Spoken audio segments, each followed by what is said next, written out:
આજથી ભુજમાં લાલન કોલેજના આંગણે દેશમાં સૌપ્રથમ વખત યોજાઈ રહેલ જિલ્લા કક્ષાના વાઇબ્રન્ટ કચ્છ મહોત્સવનો દબદબાભેર પ્રારંભ થયો હતો। આ પ્રસંગે વિશ્વના અનેક દેશોના પ્રતિનિધિઓ ઉપસ્થિત રહ્યા હતા। કચ્છ ચેમ્બરના નેજા હેઠળ ગુજરાત સરકારના સહકારથી યોજાઈ રહેલા વાઇબ્રન્ટ કચ્છ મહોત્સવમાં વિશ્વના અનેક વિકસિત દેશો અને વિકાસશીલ દેશોના પ્રતિનિધિઓ ભાગ લઈ રહ્યા છે। તે ઉપરાંત સમગ્ર વિશ્વમાં પથરાયેલા કચ્છી આગેવાનો ઉપસ્થિત રહ્યા છે, જેને કારણે લાલન કોલેજના પ્રાંગણમાં જાણે આખું વિશ્વ ઉમટી પડ્યું હોય તેવું વાતાવરણ સર્જાય છે। કચ્છ વાઇબ્રન્ટ સમિટમાં હાજરી આપવા માટે આવતીકાલે રાજ્યના મુખ્યમંત્રી શ્રીમતી આનંદીબેન પટેલ પણ પધારવાના છે, ત્યારે આ સમિટના કારણે કચ્છ જિલ્લો સમગ્ર વિશ્વમાં ઔદ્યોગિક ક્ષેત્રે નામના મેળવશે તેમ મનાય છે। કચ્છ ચેમ્બરના પ્રમુખ શ્રી રાજેશભાઈએ આ પ્રસંગે ચંચળ ન્યૂઝ સાથે વાત કરી હતી।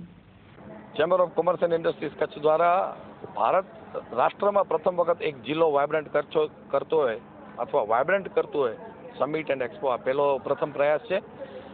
આપણા વડાપ્રધાન શ્રી અને ગુજરાતના લોકલાડીલા નરેન્દ્રભાઈ મોદીની એક જે થીમ હતી વાઇબ્રન્ટ ગુજરાત, એ થીમ પર આપણે વાઇબ્રન્ટ કચ્છનું આયોજન કરેલ છે। કચ્છ પાસે જે પણ વિપુલ કુદરતી તકો રહેલી છે, આપણું કચ્છનું માઇનિંગ, કચ્છની હોસ્પિટાલિટી, કચ્છનું કલ્ચર, કચ્છનું આર્ટ એન્ડ વર્ક, કચ્છનું ટુરિઝમ, કચ્છના 2 પોર્ટ, આ બધાને વિશ્વ લેવલે એક્સપોર્ટ કરવા માટે આપણો એક આ નમ્ર પ્રયાસ છે। આવનારી જનરેશન માટે કચ્છ એક ઇન્ટરનેશનલ હબ બને એવો અમારો નમ્ર પ્રયાસ છે। ઇન્વેસ્ટમેન્ટ કે એવો MOU સાઇન કે એ મુદ્દો નથી, પણ અત્યારે આપણે 13થી વિશેષ દેશોના પ્રતિનિધિઓ આપણે ત્યાં આવેલા છે, ડેલિગેટ છે, એ પણ પોતાના દેશોનું અહીંયા પ્રેઝન્ટેશન આપે છે।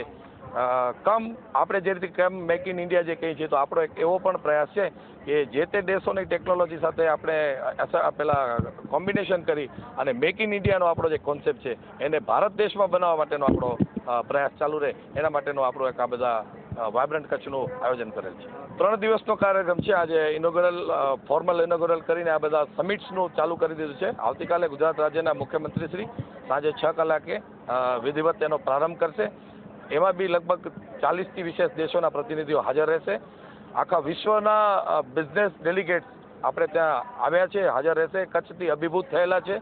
કચ્છ નહીં દેખા તો કુછ નહીં દેખા ઇન ઓલ સેન્સ આપણે ફળીભૂત કરીએ એવો આપનો આવતીકાલનો પ્રયાસ છે।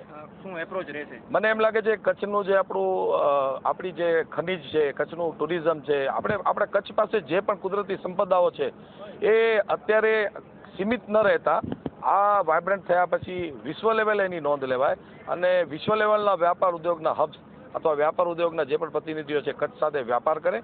આના કારણે કચ્છની આર્થિક સમૃદ્ધિ વધે અને કચ્છમાં એમ્પ્લોયમેન્ટની જનરેશન, રોજગારીની મોટું જનરેટ થાય, એ માટેનો આપણો પ્રયાસ છે। આજે આપણે 5 કન્ટ્રીના બધા રિપ્રેઝેન્ટેટિવ ગવર્મેન્ટના આવ્યા છે। ઓસ્ટ્રેલિયાથી, હોલેન્ડથી, ઇન્ડોનેશિયાથી એના કોન્સુલ જનરલ આવ્યા છે, UAEથી, અમેરિકાથી અને જર્મનીથી। એ લોકો એમના કન્ટ્રીની વાતો કરે છે કે અમારા કન્ટ્રી સાથે કચ્છમાં શું બિઝનેસ થઈ શકે અને શું ઓપોર્ચ્યુનિટીઝ છે, કઈ રીતે એમની કન્ટ્રીની કંપનીઓ અહીંયા આવીને ઇન્વેસ્ટમેન્ટ કરે જેનાથી અહીંયાના લોકોને રોજગારી વધે અને ઓપોર્ચ્યુનિટી મળે અને અહીંયા કચ્છની ઇન્ડસ્ટ્રી આ બધી કન્ટ્રીઝમાં શું કરી શકે એની આખી ચર્ચા છે આજે। ખૂબ સરસ ઉત્સાહ છે મને મારા ફોનની અંદર 150 જેટલા સવારથી હમણાં સુધી કંપનીઓના મેસેજ આવ્યા કે અમારે આવવું છે, તો શું સિસ્ટમ છે, એટલે બધાને અમે મેસેજ બી કર્યા અને અહીંયા આખો હોલ ફૂલ હતો આજે ઇનોગ્રેશનની અંદર। 100 જેટલી ફોરેનના ડેલિગેટ્સ છે, 100 આખા ઇન્ડિયાની કંપનીઓ આવી છે અને 400 કચ્છની કંપનીઓ આવી છે અને આખા ગુજરાતની, અને આપણે સ્ટુડન્ટ્સને બી બોલાવ્યું હતું, એટલે જેના લીધે એમના સ્કિલ ડેવલપમેન્ટની આ વાત છે। આખું કચ્છનો જે વાઇબ્રન્ટ કચ્છનો પ્રોગ્રામ છે એ આપણા જે યંગ જનરેશન છે એ લોકોના કેરિયર ઉપરનો પ્રોગ્રામ છે કે એ લોકો આગળ જઈને ક્યાં નોકરીઓ કરશે, કયા બિઝનેસ કરશે, એટલે એમને બી હંમેશા ભાગ હોવો જોઈએ। નરેન્દ્રભાઈ મોદી આપણા જે પ્રધાનમંત્રી છે હંમેશા એ જ કહેતા હતા કે ઇન્ક્લુઝિવ ડેવલપમેન્ટનો મતલબ છે કે દરેક વર્ગ આપણી સોસાયટીનો આનો ભાગ બને, એટલે students, woman, small and medium enterprise, businessman બધા ભાગ ભેગા હોવા જોઈએ। એટલે આજના ઇનોગ્રેશનમાં આ બધા લોકો આપણી સાથે છે। આજે જે મેં અમુક સવારે ઇનોગ્રેશન વખતે અમુક બિઝનેસમેન ફોરેનથી જે આવ્યા છે અને આખા ઇન્ડિયાથી આવ્યા છે એમની સાથે વાતો કરી, એનાથી મને લાગે છે કે કમસે કમ આવતા 6 મહિનાની અંદર 1000 કરોડનું ઇન્વેસ્ટમેન્ટ વાઇબ્રન્ટ કચ્છની થ્રુ કચ્છમાં આવવું જરૂર જોઈએ। કચ્છ માટે એક અનોખો અને સુવર્ણ અવસર ઊભો કર્યો છે। ખાસ કરીને કચ્છની જે ઇન્ડસ્ટ્રીઝ અત્યારે વિકાસ પામી રહી છે, કચ્છનું ટુરિઝમ વિકસિત રહ્યું છે, અને કચ્છનો યુવા વર્ગ જ્યારે એક વિશેષ સ્વરૂપમાં પોતાને શિક્ષિત કરી રહ્યો છે. પુસ્તકોનું જ્ઞાન તો આપણે વર્ષોથી લેતા આવ્યા છીએ, પણ આ પ્રકારના એક્સપોના અનુભવના માધ્યમથી એ લોકો માટે એક સુવર્ણ અવસર છે કે વિવિધ જે દેશોના પ્રતિનિધિઓ આવ્યા છે એ કઈ રીતે પોતાના દેશનું પ્રતિનિધિત્વ કરે છે, એમના દેશ પાસે કઈ પ્રકારની માળખાગત સુવિધાઓ છે, એ સુવિધાઓનો આપણા કચ્છમાં આપણે કઈ જગ્યાએ ઉપયોગ કરી શકીએ, આનું એક સારું બ્લેન્ડિંગ આ આયોજન દ્વારા થઈ રહ્યું છે. અને હું માની રહ્યો છું કે આવા આયોજનોની મદદથી કચ્છનો જે વિકાસ અત્યારે એક સુવર્ણ સ્તર ઉપર છે એ 100% એનાથી ખૂબ અનેક ગણો આગળ વધશે. કચ્છની અનેક ઇન્ડસ્ટ્રીઝ છે. આજે સવારના જ્યારે મેં ઓસ્ટ્રેલિયાના એમ્બેસેડરને સાંભળ્યા પ્રતિનિધિને, ત્યારે એમણે જાણ્યું કે એમની પાસે માઇનિંગ ઓપોર્ચ્યુનિટી સ્કિલ કેટલી સ્ટ્રોંગ છે, ટુરિઝમ બાબતે કેટલું એ લોકો સ્ટ્રોંગ વર્ક કરી રહ્યા છે. કચ્છની જે ડસ્ટ છે બરાબર, કે કચ્છના જે રિસોર્સિસ છે એના યુટિલાઇઝેશન આવી કન્ટ્રીઝની જે સુપર સ્પેશિયલ ટેકનોલોજી છે એની મદદથી આપણે ખૂબ કામ કરી શકીએ. હું એવું માનું છું આજના યુવાઓને સ્વાભાવિકપણે એક એન્ટરપ્રિન્યોરશિપ, ઉદ્યોગ સાહસિકતા માટે આવી એક્સપોઝર લઈ અને આગળ આવવું જોઈએ. નાની નાની રકમના એક ઇન્વેસ્ટમેન્ટના માધ્યમથી એ પોતાની પણ એક મોટી ઇન્ડસ્ટ્રી ઊભી કરી શકે છે. એ સ્વરૂપમાં આ એક્સપો મને અત્યંત પસંદ આવ્યું છે. કચ્છ વાઇબ્રન્ટ સમિટમાં સમગ્ર વિશ્વના ઔદ્યોગિક માંધાતાઓ ભાગ લઈ રહ્યા છે, ત્યારે કચ્છમાં મોટું નામ ધરાવતા HRK ગ્રુપે પણ આ સમિટમાં પોતાની ભાગીદારી નોંધાવી છે. કચ્છ જિલ્લામાં મહાનગર સ્ટાઇલની લાઇફસ્ટાઇલ આપનારા હાઇલેન્ડ પ્રોજેક્ટના પ્રણેતા HRK ગ્રુપ દ્વારા કચ્છ વાઇબ્રન્ટ સમિટમાં ભાગીદાર બનીને કચ્છનું ગૌરવ વધારવામાં આવે છે. આ સમિટને કચ્છ માટે ગૌરવ સમાન ગણાવતા હાઇલેન્ડ ગ્રુપના શ્રી નીરવભાઈ રેલોને ચંચળ ન્યૂઝ સાથે વાત કરી હતી. આજે આટલા વખતથી વાઇબ્રન્ટનું બધું નામ સાંભળતા હોઈએ છીએ. ઘણા વખત અમને એમ ઈચ્છા થતી હોય છે કે વાઇબ્રન્ટમાં પાર્ટિસિપેટ કરીએ, પણ જે આપણા અહીંયા ભુજમાં જે ચેમ્બર ઓફ કોમર્સ દ્વારા જે આયોજન કરવામાં આવ્યો છે vibrant Kutch expo and summit 2015, તો એમાં અમને લોકોને એક સારો ચાન્સ મળ્યો છે પાર્ટિસિપેટ કરવાનો. ને આયોજનની રીતે બહુ જ સરસ છે. એસી આપણા જે ડોમ બનાવે છે, ફર્સ્ટ ટાઈમ ભુજમાં આવો એક્ઝિબિશન થયો છે. રેગ્યુલર અમે લોકો અમદાવાદ ને બોમ્બે ને બધે પાર્ટિસિપેટ કરતા હોઈએ છીએ, ત્યાં અમે આ બધું જોયું છે, પણ ભુજ માટે આ કંઈક નવું છે. ને આ બધે આયોજન પણ બહુ સારો છે ને મજા આવે છે. ને અમને એવું છે કે આનામાંથી અમને બહુ સારો રિસ્પોન્સ મળશે. આપણો Highland club resort and residency નામનો પ્રોજેક્ટ છે.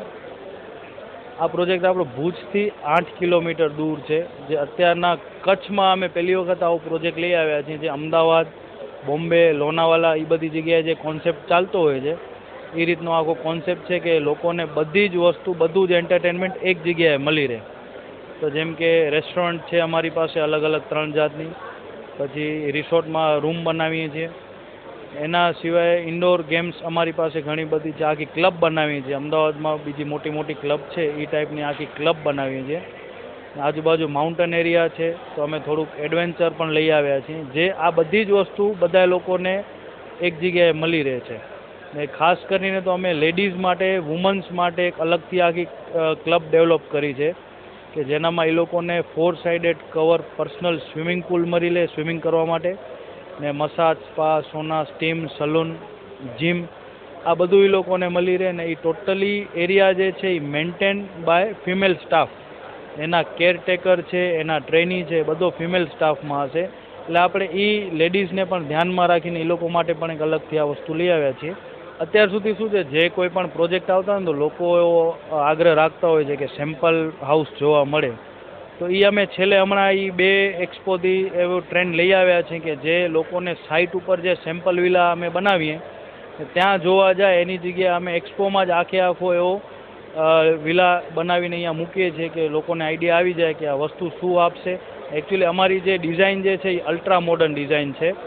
ને એ ડિઝાઇન અમે લોકોએ આ જે કાંઈ પણ ઉપર ટોટલ વુડન યુઝ કર્યો છે ને આજુબાજુ બધો પાકો બાંધકામ યુઝ કર્યો છે. ને અમારી કંપની જે છે HRK infra project private limited, એનામાં અમારી સાથે જે ડાયરેક્ટર છે રાજેશભાઈ કેરાઈ ને પ્રવીણભાઈ હિરાણી, આ 2 જણાએ સાથે મળીને 2 દિવસના અંદર આખો વિલા ઊભો કર્યો છે. એટલે અમારી જે ટીમ વર્ક છે એનામાં અમે ટીમ વર્કથી એક કામ કરીએ છીએ. ને અમે જે ડેવલપમેન્ટ કરવાના છીએ, જે આપવાના છીએ, અમારી બુકલેટમાં જે લખેલું છે એનાથી વિશેષ અમે આપશું કે લોકોને આજે એવું થાય કે ના કચ્છમાં પણ આજે આવું થઈ શકે છે, આવું બની શકે છે.